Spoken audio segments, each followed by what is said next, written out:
Now we're gonna save this first, the process flow.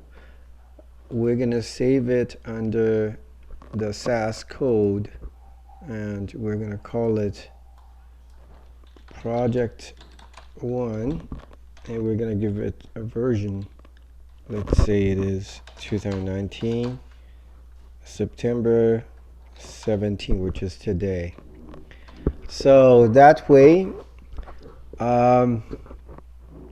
every time we have modifications, from time to time we can save it as a new version so that we can keep tracking the historical changes.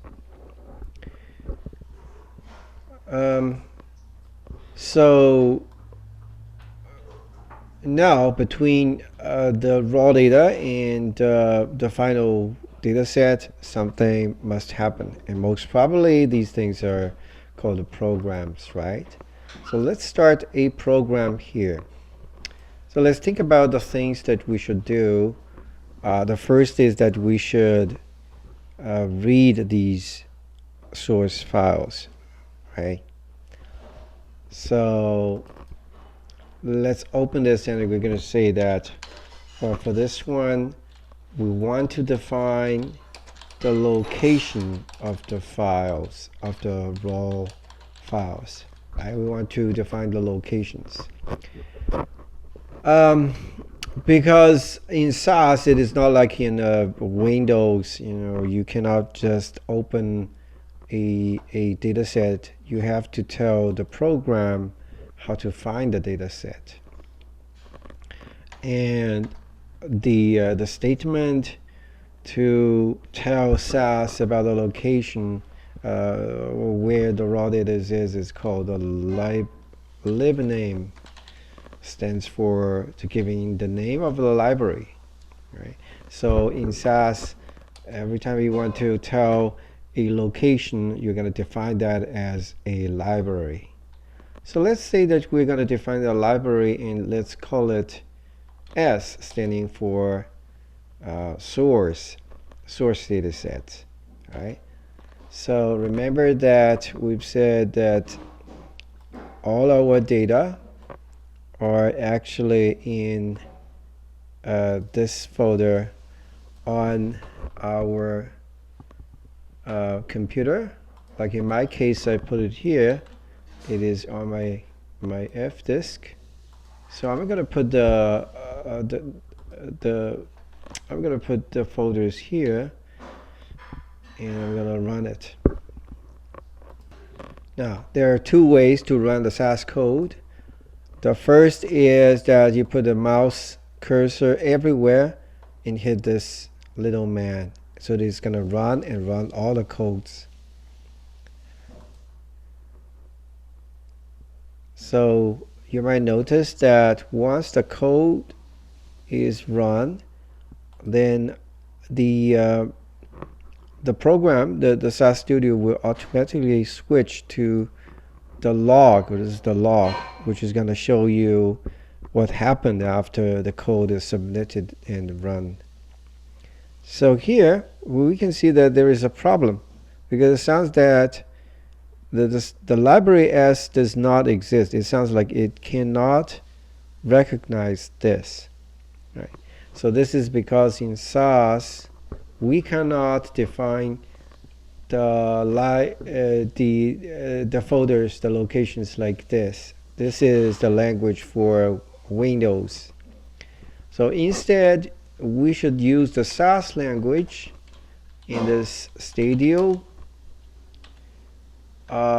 We should call it this. So because we're gonna define the source folder, which is corresponding to this folder. So we're going to right click and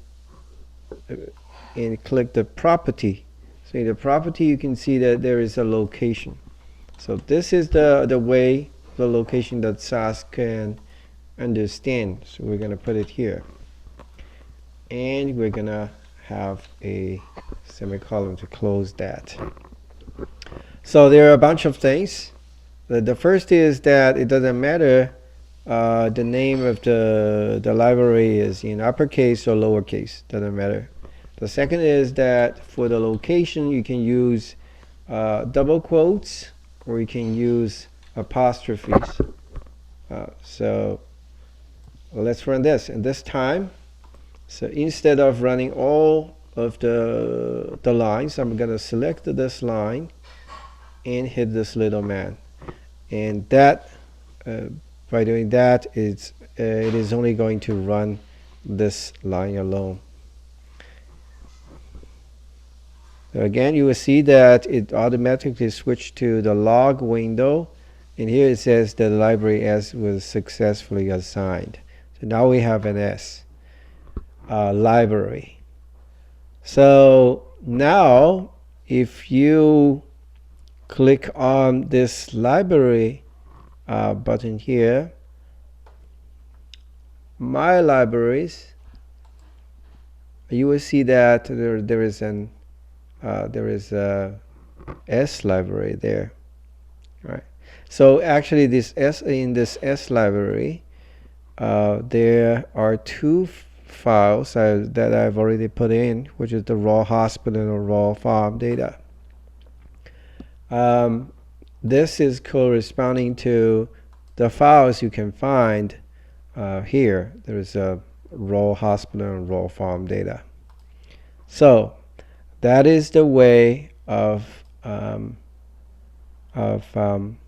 defining the location of the files. All right. So in SAS Studio, in SAS Studio, this is the correct way to define the location. This is not. However, if you are using the SAS version, or you're using the enterprise guide of SAS, then that one does work. So that's the difference between the SAS Studio and the other SAS softwares. But anyway, so we're gonna comment this these lines because we don't need to run that. And after that, we're gonna go back to the flow chart, and we're gonna call that.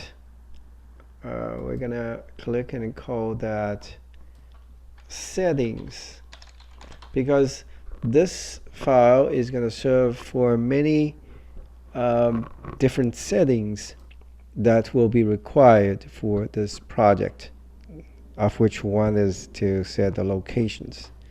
And after this, we're going to save this flow.